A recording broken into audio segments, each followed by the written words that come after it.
Hi, and welcome to Journey Forward with Jory Rose, where you will gain insights, tools, and inspiration to get unstuck and live your best life.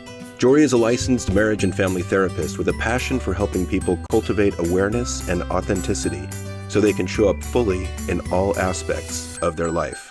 And now, here's Jory.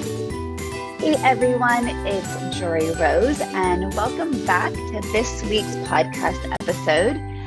I was wanting to come on and share some things that have been on my mind and been on my heart as we have now officially hit the 2-year mark of when COVID really came in and changed our lives. I know that it's one of those moments that so many of us can recall when we learned that we were going to be in shelter in place and schools were shutting down, and the last minute things that we had to get done before we thought it was just this 2-week break, which became an ongoing 2-year shift in how we live our lives. In fact, that Friday, March 13th, that was the last day that my kids were in school. I imagine it was the same for many of you who had kids in school. And on that next day, Saturday, my daughter and I ran to get a very last minute nail appointment thinking, we've got to get our nails done before we can't get them done for 2 weeks. And I thought, I'll get some dip polish instead of my regular gel polish because that'll last a little bit longer. And it's just so funny to look back at these little details that seem so insignificant at the time, but really shifted our entire culture and how we look back at the start of the year 2020. And a little side note is that dip polish is super, super hard to get off. If you cannot get an appointment at the nail salon to take it off, I highly don't recommend putting it on because it took me 2.5 hours and my poor little nails were in pain of my daughter and I trying our little best DIY at home or DIY, do it yourself. I always mix up those letters. Anyhow, it's just funny to look back at those moments and think we are at the beginning of a 2-week break, which has now, like I said, been going on for years. And hopefully it is beginning to dissipate. But the impact that COVID has had on our lives is going to be something we're going to see for, I believe, our entire lifetime and for generations to come. So I wanted to just take some time to reflect upon this past 2 years, both my own personal reflections, things that I've experienced, things that I have wanted to shift, things that I've had greater awareness around, but also use it as an opportunity to plant some seeds for you guys to really gain some insight into clarity and really take stock in what is working in your life and what is not. If you've been listening to the podcast for years, you've heard me say since the beginning of COVID that I believed that this great pause, as I like to call it, was an opportunity to gain insight and awareness into truly how you want to be living your life. Because when everything else slowed down and we were left with ourselves, we were left with our core relationships, it's an opportunity to look inward and to gain that clarity to say, not only is what is most important to me, what are my highest values? How do I want to be living my day-to-day life? Because we have otherwise been on the treadmill, the hamster wheel. We've been spinning with busyness. We've been spinning with achievement and being goal-oriented and just focusing on what's next, what's next, what's next. I know I spent the majority of my life living with that mindset. To really get to the question of what is most important, what's it all for? What are the things that we are really tuning into around how we are choosing to spend our very precious life? And one of the things that I have also said from the very beginning of COVID was that whatever was once under a flashlight of awareness is now under a floodlight of awareness, meaning that whatever was sneaking and hiding and lurking in the deep, dark corners of your consciousness, of your heart, all the things that you've pushed under the rug, just compartmentalized and hopefully didn't want to ever have to deal with, well, those things got revealed. In absence of being able to have healthy or even unhealthy outlets for our time and our attention and our energy and our focus. Things like girls' nights out, going out for Taco Tuesday, going to the gym, going to a concert, traveling, going to sit at a restaurant, going to a sporting event, all the things that we would otherwise do to distract what we didn't want to face were stripped away, and we were left with a choice. We could either look at what we've done so successfully of not spending time and attention at looking at, or we can stay distracted, but just perhaps in different ways. And in my optimistic nature, as I truly am an optimist and someone that believes in goodness and wholeness and growth and openness and desiring towards living a more authentic life. I know not everyone is inclined as such, but that is definitely my outlook and my viewpoint of humans and how we live in the world. Hopefully, this great pause allowed you to have some insights into yourself and into those things that perhaps you've continued to push under the rug. And I'm just curious, and this again is my musings for this episode, is to reflect on the intentionality around what you gained or what you learned during all the time of shelter in place, and how any of that awareness has stuck as the world opened back up. And from what I can see, from my view on the community that I live in and all the clients that I work with, for the most part, people just went right back to the way it was. There's no shame in that. It is what it is. I know that when we, got all of our opportunities taken away, we couldn't wait to get back to it all. And I've been really trying for myself to be really intentional to what I want to get back to. Part of that is for me really tuning into my values, figuring out what is most important to me. But ultimately, as I reflect on this question around the intentionality of the momentum in which I want to be living my life, or I choose to be living my life, for me, I have needed to seek much greater balance, which is pretty ironic because I was born in 11 minutes. Like, honestly, this has been one of the jokes in my life, was that my mom almost had me in the car. She was driving to the hospital in early morning traffic on the first day back to work after the new year, as my birthday is January 3rd. Didn't leave home early enough for the brainstorm and traffic that it was in. Got to the hospital, and she was too far along to even get an epidural. And she got put into the delivery room at 7:30 in the morning, and I was born at 7:41. Literally 11 minutes, my mom was in the delivery room with me. And I like to joke that I came out fast and I haven't stopped since. And it worked for me until it no longer worked for me. And one of the things that I am noticing as we have emerged or are emerging out of this COVID life is that I don't have the tolerance to move at the same capacity and speed that I once did. That I learned the value for me in truly slowing down. And it's something that I am fighting against, some natural tendencies to keep going through life really quickly. And I'm really, really practicing. What does balance look like? What are the symptoms that I can, symptoms, what are the systems that I can cultivate that support a life in greater balance? And this is something I see a lot of people struggling with, right? We had this great pause. We were in shelter in place. All we wanted was to get back to normal. We're now back to normal. And many people I see are still struggling in finding inner peace and calm and balance.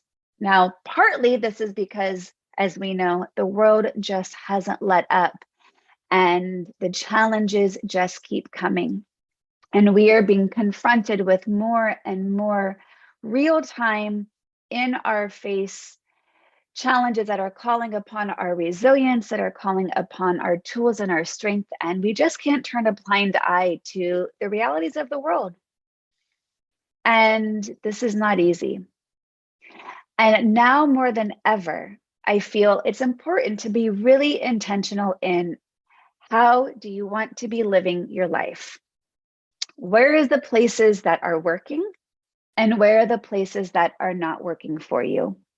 What have you learned and what have you not yet started practicing? These are all the questions that are keep coming up for me. And at the end of the day, it feels like a fundamental, simple formula to really figure out what brings you joy and what doesn't. What brings you happiness and what brings you overwhelm or stress or anxiety? What brings you connection and what are the things that cause you disconnection?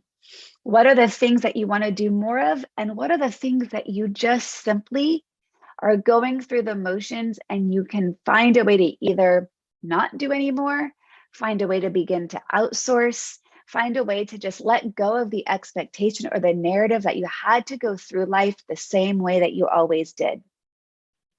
Because fundamentally, at the end of the day, we've got only a few things we can really hold on to. We've got our health, we've got our relationships, and I can't think of two more important things to foster. And yes, we can have achievements and accolades and success, and money is important and success is important and giving back is important. But it also comes to, for me, a question of what are the values that are driving those things? You know, I want to be really, really successful. That is a strong thing that I'm working toward, but my success is really based on being in service. That is my value that is driving that. I want to help people. I want to support people on their journeys. I want to give people the tools to help live their best lives. And yet I am so values driven in that purpose. Sometimes it puts me out of balance, even though it's coming from a really, really, really good place. So I am right here next to you as I am practicing this awareness and I am practicing slowing down, as I am practicing the tools that I want to be able to role model to all of you guys. So some tangible things to consider. Doing more of what you like and less of what you don't. How intentional are you in how you spend your time? Because as we know, happiness truly does come from within. Yes, it is helpful when we can do a lot of outward things, such as travel and be able to go out to restaurants and be able to go back to concerts. But if you are not attending to what you need on the inside, then all of those things just become either distractions or excuses to try to cultivate happiness. And I believe it is possible to cultivate it from the inside. So that way, when we do those external things, we feel an even higher sense of joy, a higher sense of connectivity within ourselves and those that we get to share those experiences with. And so there's many ways that despite the challenges of the world, which can make it feel really easy to feel overwhelmed by, which can make it feel really easy to feel discouraged, which can be easy to just not know what there is to focus on. When there's war happening around us, when there's floods, when there's climate change, when we still have political divide and ongoing COVID struggles, and there's so many unknowns. And at the root of it, at the core of it, what you have is your own relationship to how you relate to whatever is arising. Because I often like to say, it's not about the thing, it's about how you relate to the thing. So whether the thing you're relating to is internal to you, like a sadness and overwhelm, a stress and anxiety, a depression, or perhaps if the thing you're relating to is external, such as those things I just mentioned, how you relate to it is going to be based on your own skill set and your own tools to be able to, whether it's respond and not react, whether it's to have compassion rather than judgment, whether it's noticing the tendencies of your mind and noticing where your thoughts ruminate, or noticing if your mind is wandering into the past, or if it's wandering to the future, to all the what ifs and all the unknowns. Because these tools are what fundamentally can bring us more peace and calm and joy and presence. And that is ultimately what I think we're all seeking to do. I don't know anyone who doesn't want to feel more peace, calm, joy, and happiness. So yes, while getting back to a busy life, while traveling, while going out to eat, while going to concerts can be a source of much joy, it's our internal response to our external life that's going to impact how we are overall really doing on a fundamental level. Part of this is giving honor and space to allow for all emotions that are arising. And this is where I want to remind you of one of my favorite tools, which is the and. If you can say and instead of but, you are allowing for multiple truths to exist at the same time. I can be overwhelmed and I can find moments of peace. I can be happy and I can be stressed. We don't have to just pick the negative one, which our mind is going to want to pull us into, which is that negativity bias. We can allow both to be true and then be able to do more of what bring us the sense of peace and calm. So let me give you some examples of how we can cultivate this. For me, I have been getting back to some greater sense of ritual to slow down during my day, because as life kept getting busier, I needed to find a sense of peace and calming and grounding to start my day with. And that has been doing more formal meditations, more connection to exercise, really fueling my body, making sure I get movement, because the stillness has not been good for my body. I can feel it. When I feel my body moving, I have more energy. I am more able to tackle a little bit more emotionally. I have been doing a better job of creating better sleep habits. All these little things have helped me create the systems to be in better balance, which is ultimately what we're needing to do, because life continues to be hard. Life continues to throw us challenges, and we are continuing to have to be resilient. Anytime that we have that curveball thrown at us, we have a choice.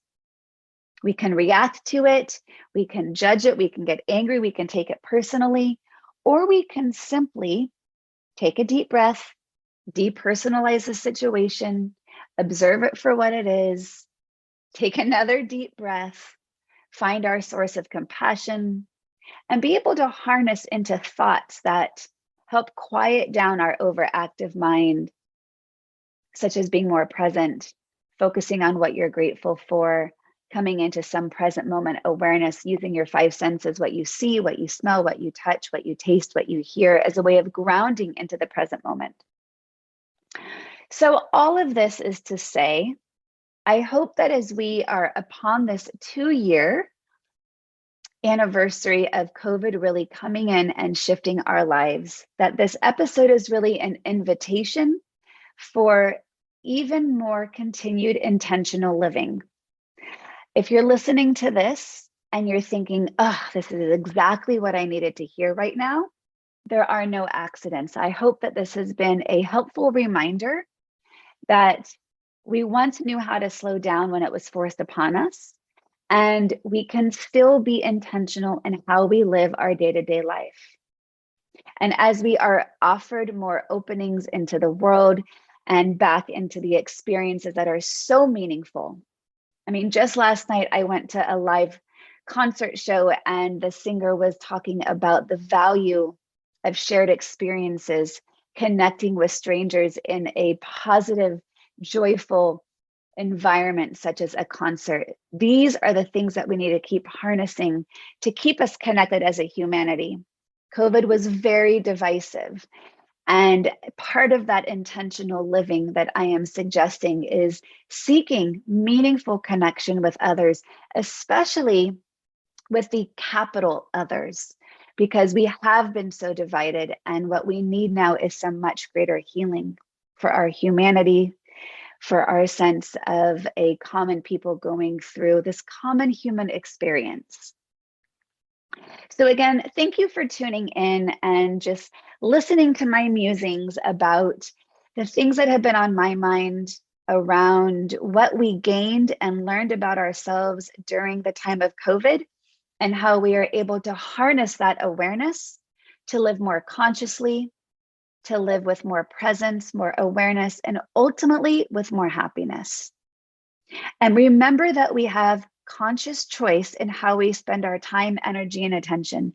That just because life has gone back to its busyness does not mean you have to go back to the same level of busyness that you were pre the big pause.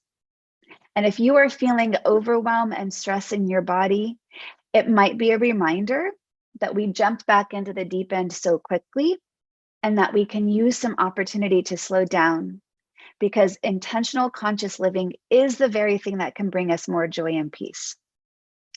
So I hope that this has found you getting some curiosities into your own way of being.